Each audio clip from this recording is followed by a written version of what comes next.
Bonjour à tous, c'est Paul, bienvenue sur la chaîne All Musculation. Aujourd'hui, on se retrouve sur une vidéo étude où on va parler des probiotiques et pas uniquement de leurs effets sur le microbiote, mais au-delà, je vous en dis pas plus.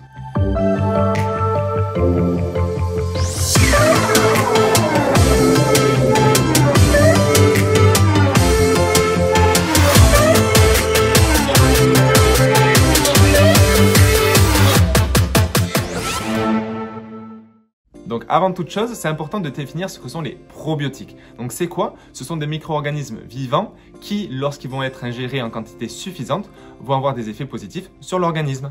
Les plus connus, ça va être les bifidobactéries et les lactobacilles. Ils sont présents naturellement dans l'organisme et ils vont intervenir au niveau du microbiote et au niveau de l'immunité. Et on sait déjà à l'heure actuelle que les probiotiques vont avoir des effets intéressants au niveau du microbiote, de l'immunité, comme je vous l'ai dit juste avant. Mais cette étude va plus loin en nous montrant les effets sur la dépression et sur le sommeil. Alors, qu'est-ce qu'elle nous dit cette étude? Eh bien que pendant 8 semaines, il y a des patients qui ont consommé des bifidobactéries et des lactobacilles sous forme de gélules. Donc il y a un recueil de données qui a été fait en prenant en compte des autoquestionnaires au niveau du sommeil et de la dépression, des analyses sanguines et des analyses au niveau du microbiote.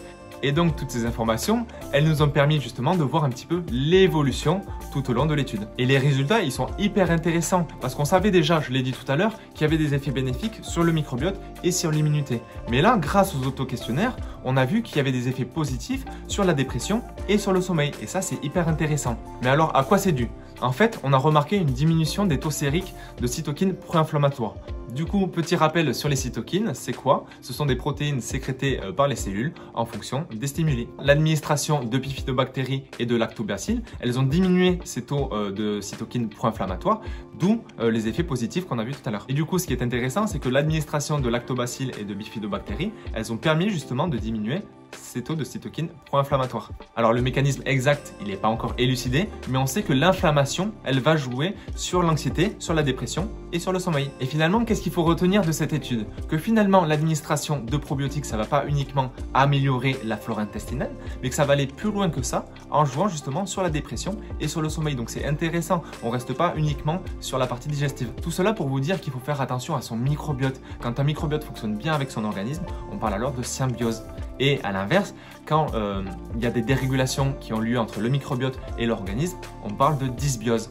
Un microbiote qui va fonctionner en symbiose avec l'organisme, ça va être en lien avec une bonne activité physique, une alimentation équilibrée, variée et saine et un bon mode de vie. Et à l'inverse, un microbiote qui fonctionne en dysbiose, c'est lorsqu'un de ses paramètres va être altéré. Et je terminerai en disant qu'il faut faire attention quand même à son microbiote parce que de le négliger, donc d'avoir cette dysbiose, ça peut entraîner des problèmes de santé.